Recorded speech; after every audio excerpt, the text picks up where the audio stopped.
घरों में लगने वाले स्मार्ट मीटरों की टेंडर प्रक्रिया रद्द कर दी गई है।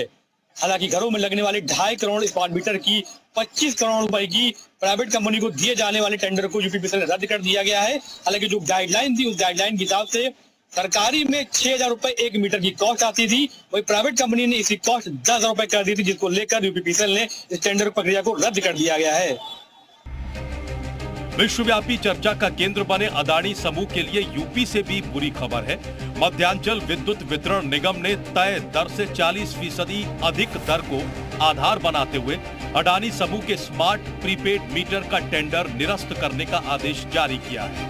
आपको बता दें कि प्रदेश में बीते दिनों करीब 25,000 करोड़ रुपए की लागत से 2.5 करोड़ प्रीपेड स्मार्ट मीटर खरीदने की टेंडर प्रक्रिया हुई थी। टेंडर में सभी जगह अडानी समूह ने हिस्सा लिया था। हालांकि अडानी समूह ने जो दरें दी थी वो स्टैंडर्ड बिल्डिंग गाइडलाइन 6,000 रुपए प्रति मीटर से कहीं ज्यादा 10,000 रुपए थी। मध्यांचल विद्युत वितरण निगम ने टेंडर निरस्त करने का आधार इसे ही बनाया। केवल मध्यांचल विद्युत वितरण निगम का 5,400 करोड़ रुपए का टेंडर था। वहीं पूरे टेंडर में मध्यांचल विद्युत निगम की 5400 करोड़ रुपए की भी लागत आई थी। वहीं उत्तर प्रदेश राज्य विद्युत उपभोक्ता ने भी इसको लेकर आपत्ति दर्ज कराई थी। राज्य विद्युत उपभोक्ता ने कहा था, जब केंद्र से ही 1 मीटर की कीमत तय कर दी गई है तो क्योंकि प्राइवेट कंपनी 1 मीटर को 4,000 रुपए ज्यादा बढ़ाकर बेचेगा। इसके बाद इस टेंडर प्रक्रिया को रद्द कर दिया गया है। अतीक अहमद, जी मीडिया, लखनऊ।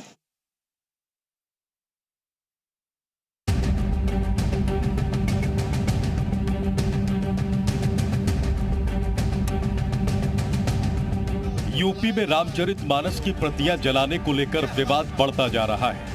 पहले स्वामी प्रसाद मौर्य के विवादित बयान ने इस मामले को तूल दिया। उसके बाद विरोध के नाम पर प्रतियां जलाने ने भी समाज के बड़े तबके की भावनाओं को आहत किया। अब उस विवाद को लेकर ही यूपी पुलिस ने बड़ा एक्शन लिया है। मानस की प्रतियां जलाने वाले 2 आरोपियों के खिलाफ रासुका लगाया है। श्री रामचरितमानस की प्रतियां जलाने वालों के खिलाफ तहरीर दी गई थी, जिसके बाद पुलिस ने सलीम हसन और सत्येंद्र कुशवाहा समेत कुल 5 लोगों को गिरफ्तार किया था। फिर गिरफ्तार आरोपियों के खिलाफ जांच पड़ताल की कार्रवाई शुरू की गई, जिसके बाद सलीम और सत्येंद्र कुशवाहा के खिलाफ एनएसए की कार्रवाई करते हुए रासुका लगाया गया। रामचरितमानस की प्रतियां जलाने के मामले में बड़ी कार्रवाई की गई है। 2 आरोपियों पर एनएसए की कार्रवाई की गई है। इस कार्रवाई के जरिए ये मैसेज भी देने का काम किया गया है कि धार्मिक ग्रंथों का अपमान बर्दाश्त नहीं किया जाएगा। आपको बता दें कि रामचरितमानस पर सपा नेता स्वामी प्रसाद मौर्य के विवादित बयानों के बाद राजधानी लखनऊ में ओबीसी मोर्चा के लोगों ने रामचरितमानस की प्रतियां फाड़कर जलाई, जिसके बाद इसका विरोध शुरू हुआ और आरोपियों के खिलाफ कार्रवाई की मांग की गई। ब्यूरो रिपोर्ट, जी मीडिया।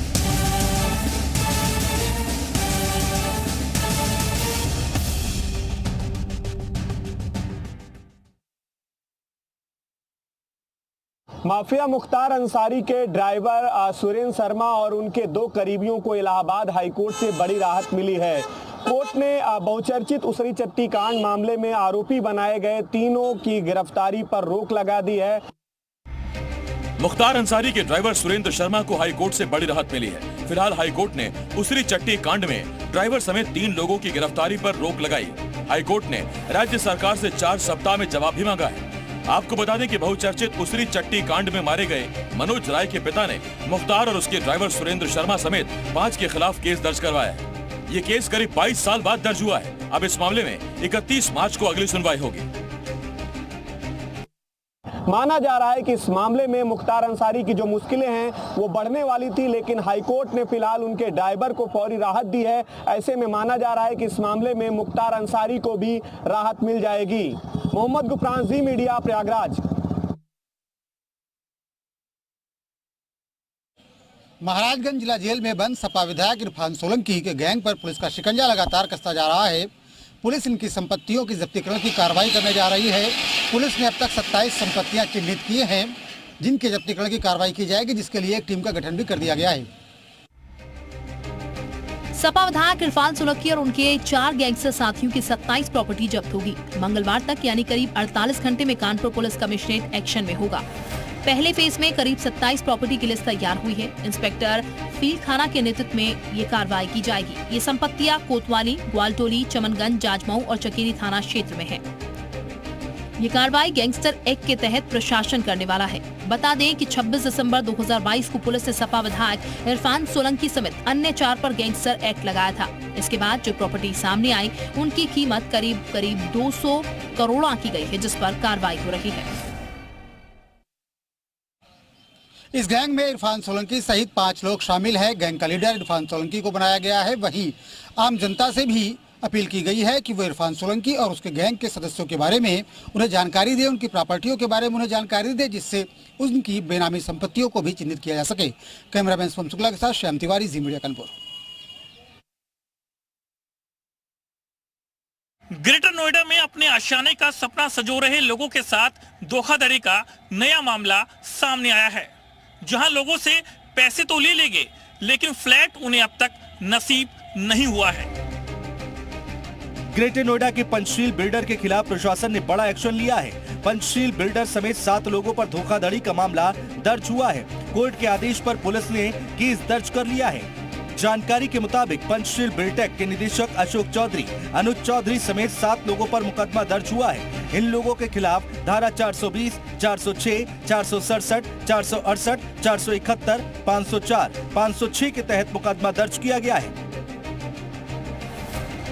थाना पथ पर माननीय न्यायालय के आदेश पर थाना बीटा 2 में क्राइम नंबर 57/23 धारा अंतर्गत 406, 420, 467, 468, 471, 504, 506 IPC 7 लोगों के विरुद्ध दर्ज किया गया है। इसमें साक्ष्य संकलन की कार्रवाई एवं विधिक कार्रवाई की जा रही है। आरोप है कि बिल्डर के प्रोजेक्ट में कुछ लोगों ने फ्लैट बुक कराए। पैसे का भुगतान होने के बावजूद बिल्डर ने फ्लैट का कब्जा नहीं दिया, जिसके बाद फ्लैट खरीदारों ने कोर्ट का दरवाजा खटखटाया। कोर्ट के आदेश के बाद पुलिस ने आरोपियों के खिलाफ केस दर्ज किया। ऐसे लोगों के खिलाफ पुलिस ने मुकदमा दर्ज कर जांच शुरू कर दी है। कैमरामैन प्रमोद पाराशर के साथ नीरज कुमार गौड़, जी मीडिया, ग्रेटर नोएडा।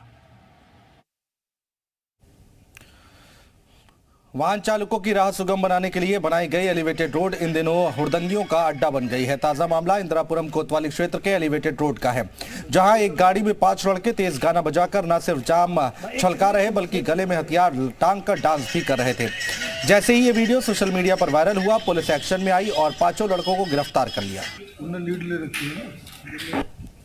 ये लोग उस समय नशे की हालत में थे और इनका मकसद था कि हम एलिवेटेड पे एक वीडियो बनाएंगे। इसमें ही आपके संज्ञान में लाना चाहते हूँ, एक दूसरा भी वीडियो वायरल हुआ था जिसमें कि अपनी गाड़ी में से फायरिंग करते हुए दिखाई दे रहे हैं। इस मामले में भी इंदिरापुरम थाने पे एक और मुकदमा इन्हीं के खिलाफ दूसरा मुकदमा दर्ज कराया गया। मैम, किन धाराओं में इनके खिलाफ कार्रवाई पुलिस द्वारा की जाएगी? इनके खिलाफ 147, 48, 49 और 7 CLA एक्ट भी इसमें मैंने लगाया है, जिसमें कि इन्होंने लोक व्यवस्था को भंग करने की कोशिश की थी। उसके अलावा आर्म्स एक्ट का मुकदमा भी इन लोगों पर।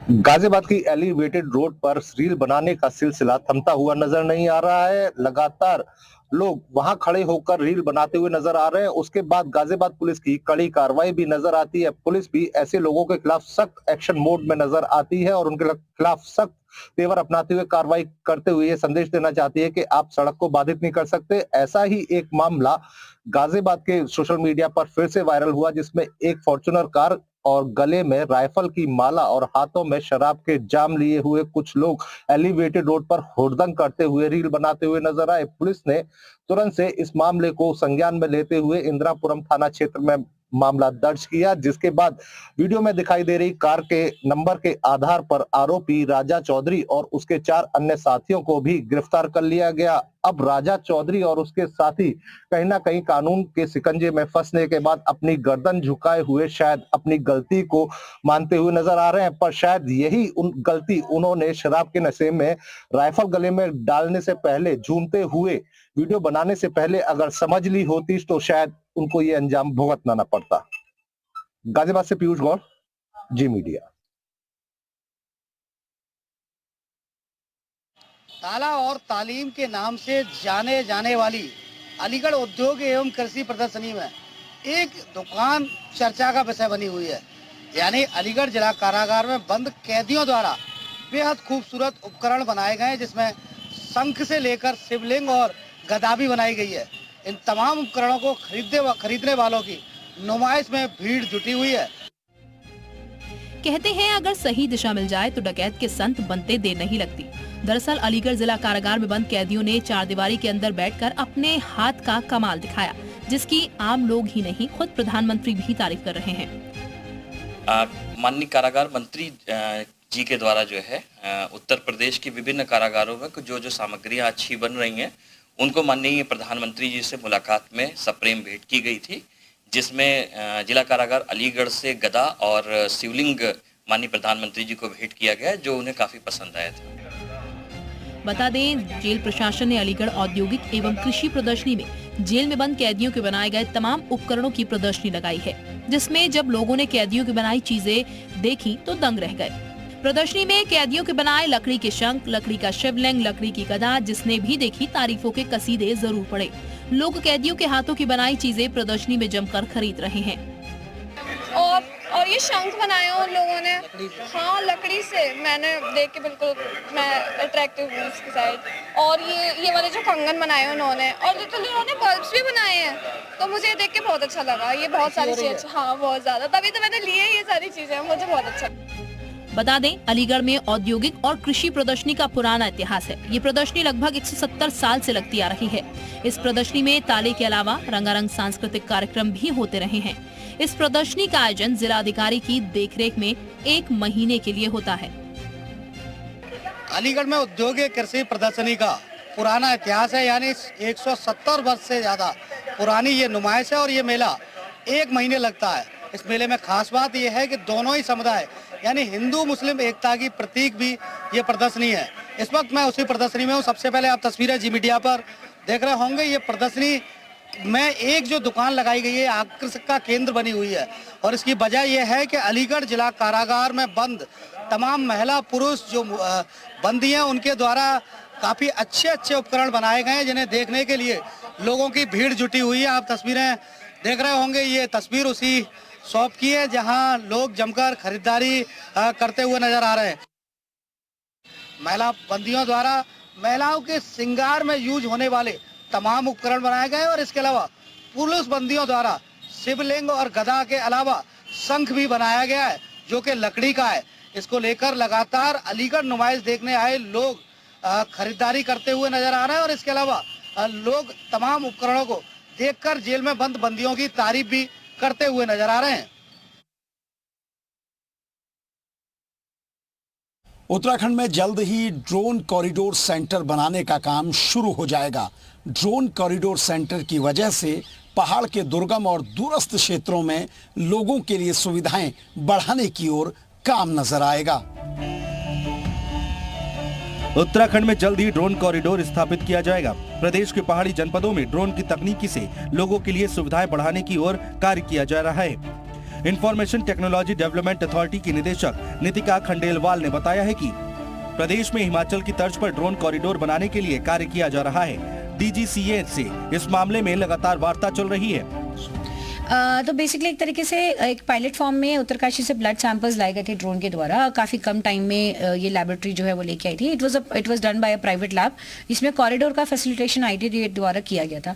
इसी प्रकार से हम लोगों ने प्लान किया है कि आने वाले टाइम में हम लोग कुछ ऐसे ही दूरस्थ अपने जो स्थान है उसके कम से कम कॉरिडोर्स को DGCA के साथ मिलकर हम लोग अप्रूव करेंगे, ताकि ज़्यादा से ज़्यादा अगर जिस तरीके से प्राइवेट लैब ने सैंपल्स जाना शुरू किया तो ज़्यादा से ज़्यादा लोगों को एक हेल्प हो पाए, और हमारा पब्लिक सर्विस डिलीवरी भी अगर हम उसमें इंटरवीन करते हैं तो उसमें हेल्प हो पाए। तो हम लोग आने वाले टाइम में ऐसे ड्रोन कॉरिडोर्स पूरे स्टेट में डेवलप करेंगे। उत्तराखंड के उत्तरकाशी में ड्रोन की तकनीकी से अभी पैथोलॉजी लैब के सैंपल्स उत्तरकाशी से देहरादून लाए जा रहे हैं, जिसका लगातार सक्सेसफुल ट्रायल चला है, जिसके जरिए परिवहन का पूरा खर्च बच रहा है। इसी तरह से प्रदेश के कई पहाड़ी जनपदों में ड्रोन कॉरिडोर बनाने की ओर काम चल रहा है। हालांकि DGCA ने कई जनपदों को रेड जोन में डाला है। ऐसे में उन जनपदों के लिए किस तरह से कॉरिडोर डेवलप किया जा सकता है, इस पर भी काम चल रहा है। ड्रोन कॉरिडोर के जरिए पहाड़ों पर परिवहन का खर्चा बचाने की ओर काम होगा। ITDA का कहना है कि ड्रोन कॉरिडोर बनने के बाद पहाड़ों में जो यात्रा में समय लगता है उसमें कमी आएगी और दूसरा लोगों को सामान सस्ते दाम में उपलब्ध होगा। अब तक देश में हिमाचल में सफलतापूर्वक ड्रोन कॉरिडोर काम कर रहे हैं, लेकिन उत्तराखंड में डीजीसीए का अप्रूवल भी इसके लिए जरूरी होगा। चमोली और पिथौरागढ़ जैसे जनपद अभी रेड जोन में हैं, लेकिन डीजीसीए के साथ लगातार आईटीडीए बात कर रहा है और अगर ये मीटिंग सक्सेसफुल होती है तो उत्तराखंड में जल्द ही ड्रोन कॉरिडोर नजर आएगा। कैमरा पर्सन संदीप बड़ौला के साथ सुरेंद्र डसीला, जी मीडिया, देहरादून।